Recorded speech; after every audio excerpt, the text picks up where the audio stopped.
Hi guys, it's me Anne from Geeks of Green and it's a beautiful rainy day today. And the video that we will be doing today is prepping our plants for the rainy season.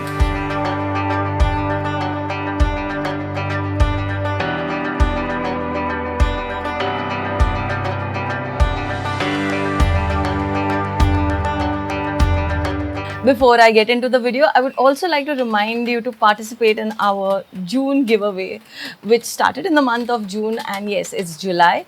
We will be announcing the winner in the next video. So read the rules in the description and try your luck at winning the beautiful Hoya Crimson Queen. Thank you so much, Green Planet 14, for sending this beautiful Hoya Crimson Queen that somebody can win and have in their houses. Also, do go and check out her page on Instagram. She's an Instagram plant seller. It's the month of July, it's the first week of July, and the rains have started, but they've started with a bang. It's been raining very heavily here in Mumbai, and the hygrometer says the humidity is at 96%, which is really high, and I can see the difference in my plants. The temperatures are cooler and the humidity is higher. The plants are thriving and they're growing really well. So there are a few things that I usually do in the rainy season or just before the rains start to help my plants adjust to this new season, to the new climate, to the things that happen in the rainy season. So let's go around my balcony and see a few problem areas and things that I do to help my plants grow and thrive better. Now, as you can hear, there's a pitter-patter of the raindrops happening on the rooftop, and it's really noisy here in the balcony. But I would really like to thank Goodox for sending me these wireless mics that help me to move around and shoot with ease without having the hassle of wires, and also really good quality mics that amplify sound really well. So I'm really happy, and I thank Goodox for sending me these wireless mics. So the first thing you could do is pluck out all the dead and decaying leaves in your balcony or wherever your plants are, because decaying leaves in wetness are a place where fungus will grow and bacteria will thrive.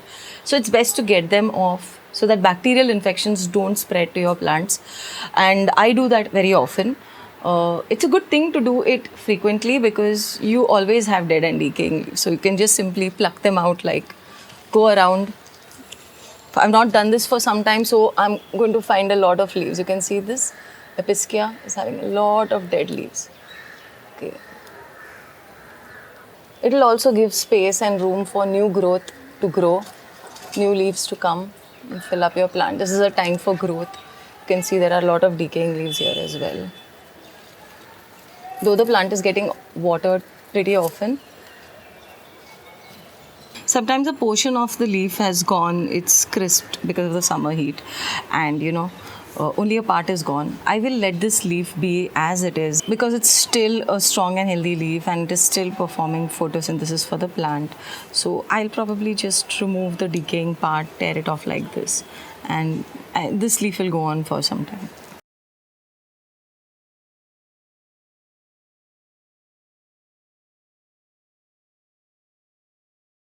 You don't need to really go overboard fertilizing your plants in the rainy season. You can use slow release fertilizers, especially when your plant is getting a lot of rainfall. The fertilizer will get washed away. So using seaweed fertilizers and all might not really help. It might get washed away too soon. So use fertilizers that are granular, that are slow release, that take time to dissolve into the soil. So use such fertilizers and it'll probably help. Don't fertilize very often. Probably you can fertilize at the start of the rainy season with the slow release fertilizer and forget to fertilize for the remaining few months, and you can fertilize again after the rains. The reason that I take fertilizing a little seriously is because these plants are indoors. They do not have access to rainwater and they do not have access to the elements of nature to give it fertilizing, to give it provided with nitrogen that it needs, which is absolutely essential for plants to grow. So I would recommend that you fertilize your plants at least at the start of the rainy season. Now, I was reading this article some time back and I got some really cool information which I really want to share with you. As we speak of the monsoon and how much my plants love it, did you know that the lightning that we see during the monsoon is beneficial to plants in nature? Surprising, right? The air we breathe is made up of 78% nitrogen and 21% oxygen. Plants need nitrogen to grow, but they can't use it from the air directly. The two atoms in nitrogen in the air need to be separated for it to be usable by plants. It needs a large amount of energy to separate it. Every time the lightning strikes, it breaks apart the nitrogen molecule. The rain then dissolves these into nitrates and carries them into the earth and into the soil, which the plants can easily take up from their roots. It is very essential for plants. It wasn't long ago that I discovered these insights when I was reading an article. It occurred to me how convenient it has now become for us to pursue and explore knowledge these days, given how modernized and structured everything has become. There were few courses accessible when I was younger to get educated in a certain profession. But there are now numerous educational institutions and universities that provide such specialized programs. Botany and agriculture, for example, is one such program provided by Lovely Professional University. I will talk more about it in my next videos, so make sure to watch it. Keep an eye out for pests. Now, pest control during the rains is important, especially pests like slugs and snails. They eat a large portion of your beautiful leaves, so keep an eye out for them. And the best way I would say to get rid of them is pick them out by hand, because you can't do it in an outdoor balcony, but in an indoor balcony, you can definitely keep the numbers under control. So, I just found this fellow.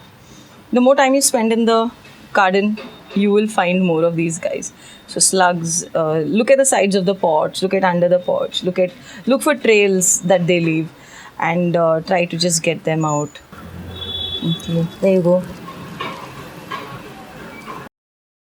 Since it is the rainy season, the first thing that will come to your mind is overwatering. So you might think that your plants might get overwatered, which is true. Certain plants that are exposed, that are on the outsides, which have direct access to rainfall, will have the chance of getting overwatered. In such cases, remove the plates from under the plant so that the plant doesn't sit in a plate full of water and there are less chances of root rot. But I would also like to tell you that you keep in mind there are plants that can get underwatered even in the rainy season, especially because of our mindset that the plants are happy, there's high humidity and there's a lot of water around, but sometimes that water doesn't reach that particular pot. So keep an eye out for your plants that are not getting any access to direct rainfall and water them regularly. I have many such plants that I have to keep watering regularly. So I go and I check those plants and I keep it in my mind to water those plants regularly. So look out for underwatering more than you would look out for overwatering. As you can see, my gloriosum is sitting in this pot. The growth is very limited right now because it was underwatered for some time. Now, the media that is in here is extremely draining, free draining, so it dries out very fast. Even in the rains, this media dries out very fast. Right now it's wet because I've just watered the plants, but one thing that I'm going to do for this is I'm going to add a moisture retaining mix so that in the rains it doesn't dry out as fast. So I'll add things like coco peat, vermicompost that will hold a little bit more moisture. Probably a little bit of vermiculite as well to make it more moisture retaining. This also leads me to my next point, which is that there is a lot of growth and there is a lot of scope for plants to grow really big in the monsoon. So identify plants that have the tendency to grow, are kind of root bound and need a bigger pot, a better pot mix, repot them so they have a chance to grow freely and beautifully in this humid atmosphere. So this gloriosum will be repotted into a bigger pot. It's root bound, it doesn't have space to grow, so I'm going to put it in a bigger pot and probably hang it somewhere on the outsides here. Now that is another point that you can do, is change the places of pots that need a little bit more light, probably push them towards the outsides of your balcony, and the ones that don't need too much water, probably bring them inside. So shifting pots is another thing that you could do for your monsoon prep. The summer was very harsh for my plants. There were many plants like my Cissus discolor that had completely died down. My strobilanthus, Persian shield had completely died down. But in the rains, they're all back and they're growing and thriving again, which gives me a lot of joy. My Cissus discolor, it had completely lost its leaves. There were just 1 or 2 leaves left by the time the summer ended. But I held on to the plant and I was hoping that in the rains it will kick back. This is one plant that has kicked back. Another one is that little fern right there. You can see new growth coming. You can see how all the other leaves were completely gone in the summer, but there's new growth. So please hold on to your plants, even if they're like clinging for dear life, even if they've become just one stem, there are chances they will kick back in the rains. So just hold on to them. A lot of plants do come back. This Persian shield especially had gone down in the summer, completely zero leaves, all these leaves dried up, but I didn't get rid of the plant. You can see the new growth in the rainy season. The plant is back and it's growing pretty well. So I'm pretty happy with this. One thing you can do during the rains is spray a lot of fungicide on your plants, especially the thin-leaved plants that are prone to getting fungal infections or bacterial infections. I do it for my begonias. Just spray fungicide once a week or maybe twice a week, depending on what kind of fungicide you are using. You can use a chemical one, you can use an organic one. Neem oil is said to be a good fungicide if you dilute it in water and use it. It also keeps pests at bay. It's not very effective for pests, but yeah, it's something better than nothing. That is especially if you want to go organic and want to use safe products. Since we spoke about the boom in growth of all plants, you can see this Erubescens emerald has grown a lot. It's grown exponentially, and the thing is, I need to give it better support. You can see it's outgrown the moss pole.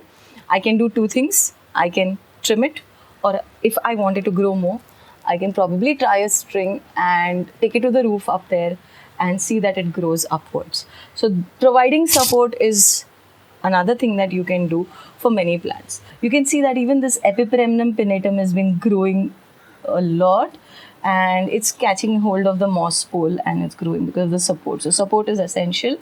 I have my Sophie Cecile there right down, and you can see that she's bending, drooping. I will provide support for her as well. So yeah, some plants we need to provide support. Now, like I always say, the rainy season is the best time to propagate your plants and to prune your plants. So I prune my plants, especially before the rains. Plants that have grown lanky, they have long growth. You can see this Morrisemi is not having leaves right here, but now you can see there's growth coming. Anyway, I'll provide support. There's a lot of growth coming here. But find plants that are long and leggy, prune them off, and they will have fresh new growth.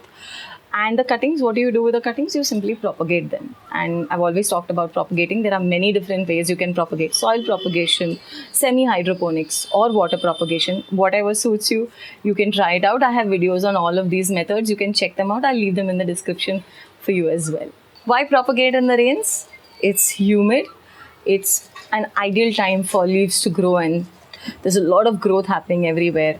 And the temperatures are cooler.